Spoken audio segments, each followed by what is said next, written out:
Nama saya Fadia Rahma Fitri dengan NIM A1C41901 dari kelas reguler A 2019.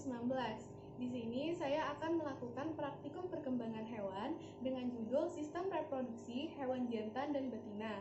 Nah, tujuan dari praktikum ini adalah untuk mengenal bagian-bagian dan susunan sistem reproduksi eksternal dan internal serta memahami fungsinya. Dasar teori dari praktikum kali ini yaitu reproduksi adalah kemampuan makhluk hidup untuk menghasilkan keturunan dengan tujuan untuk mempertahankan dan melestarikan jenisnya. Sistem reproduksi berfungsi untuk menghasilkan sel-sel kelamin atau gamet dan menyalurkannya ke tempat fertilisasi agar gamet jantan atau sperma dan gamet betina atau ovum dapat menyatu dan membentuk individu baru. Penyatuan gamet ini bisa terjadi di dalam tubuh induk atau dikenal dengan fertilisasi internal dan bisa juga terjadi di luar tubuh induk atau dikenal dengan fertilisasi eksternal. Sistem reproduksi hewan baik jantan maupun betina pada dasarnya terdiri dari organ eksternal dan internal yang meliputi kelenjar dan saluran reproduksi. Nah, sistem reproduksi hewan ini memiliki ciri khas masing-masing tergantung jenis hewannya. Secara umum, sistem reproduksi hewan jantan terdiri dari organ eksternal dan organ internal, di mana organ eksternalnya itu terdiri dari penis dan skrotum. Penis berfungsi sebagai organ kopulasi, dan skrotum berfungsi untuk melindungi testis dan menjaga suhu yang sesuai bagi spermatozoa. Sementara untuk organ reproduksi internal pada sistem reproduksi hewan jantan terdiri dari yang pertama itu adalah testis. Testis berfungsi menghasilkan sel sperma dan hormon testosteron. Lalu ada epididymis, di mana epididymis ini berfungsi sebagai tempat penyimpanan sementara sperma dan berperan dalam pematangan sperma. Lalu ada vas deferens, di mana fungsi vas deferens ini adalah menyalurkan sperma menuju vesikula seminalis. Lalu ada saluran ejakulasi, di mana saluran ejakulasi ini berfungsi untuk menghubungkan vesikula seminalis dengan uretra, dan ada uretra yang merupakan saluran kelanjutan dari saluran ejakulasi. Lalu ada kelenjar-kelenjar pada sistem reproduksi hewan jantan, yaitu pertama ada vesikula seminalis yang berfungsi untuk menghasilkan sekret atau getah berwarna kekuningan yang mengandung nutrisi bagi sperma. Selain itu, vesikula seminalis menghasilkan getah ini juga untuk berfungsi menetralkan suasana asam pada saluran reproduksi wanita. Lalu yang kedua itu adalah kelenjar prostat. Kelenjar prostat ini adalah kelenjar terbesar dan berfungsi menghasilkan getah berwarna putih yang bersifat asam. Lalu yang ketiga itu adalah kelenjar Koppers atau bisa disebut dengan kelenjar bulbouretra. Kelenjar bulbouretra ini berfungsi menghasilkan sekret atau getah berupa lendir yang bersifat alkali dan berfungsi untuk menetralkan suasana asam pada saluran uretra. Nah, selanjutnya yaitu ada sistem reproduksi hewan betina. Nah, sistem reproduksi hewan betina itu terdiri dari organ eksternal dan internal juga.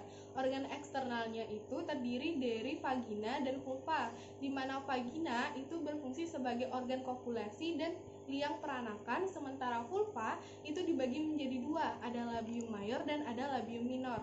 Untuk organ internalnya itu terdiri dari ovarium, di mana ovarium itu berfungsi menghasilkan sel ovum dan hormon seperti progesteron dan estrogen. Nah, lalu ada infundibulum, di mana infundibulum ini berfungsi untuk penampung sel ovum yang telah ditangkap oleh fimbriae. Selanjutnya ada tuba Fallopi. Nah, tuba Fallopi ini berfungsi sebagai tempat fertilisasi dan jalan keluar sel ovum menuju uterus. Nah, ada uterus. Uterus ini adalah organ berongga dan berotot yang bentuknya seperti buah pir. Uterus ini berfungsi sebagai tempat pertumbuhan embrio atau janin. Selanjutnya ada serviks. Serviks ini disebut juga dengan leher rahim. Nah, serviks ini adalah bagian dasar dari uterus. Fungsinya adalah untuk sebagai jalan keluar janin dari uterus menuju ke saluran vagina. Nah, selanjutnya itu ada saluran vagina dan yang terakhir itu adalah klitoris. Baiklah, adapun alat dan bahan yang akan digunakan untuk praktikum kali ini yaitu ada silet, bisa juga menggunakan gunting ataupun pisau cutter. Lalu ada pinset, ada jarum pentul, lalu ada alkohol yang akan digunakan untuk membius, ada kapas kesehatan, ada tisu, lalu ada styrofoam, dan yang terakhir yaitu bahannya adalah mencit. Yang pada praktikum ini saya menggunakan bencit betina. Prosedur kerja. Yang pertama, siapkan alat dan bahan yang dibutuhkan pada praktikum kali ini. Lalu, bunuh mencit dengan cara dislokasi leher, dengan cara menaruh mencit pada permukaan yang datar, lalu menahan leher mencit dan menarik ekor dari mencit tersebut, hingga mencit tidak bergerak lagi dan mati. Setelah mati, letakkan mencit di atas styrofoam dengan bagian perut atau bagian bawah menghadap ke atas. Lalu rentangkan kakinya dan tusuk dengan menggunakan jarum pentul. Setelah itu, bedah mencit dengan menggunakan gunting dan pinset. Setelah dibedah, amati organ reproduksi dari mencit tersebut.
praktikum yang dilakukan, terlihat organ internal sistem reproduksi mencit betina, yaitu yang pertama ada ovarium dan yang kedua itu ada uterus.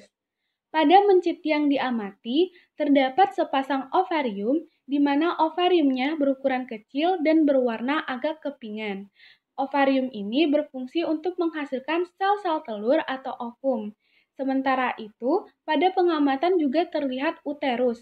Uterus ini memiliki fungsi sebagai tempat pertumbuhan embrio atau janin.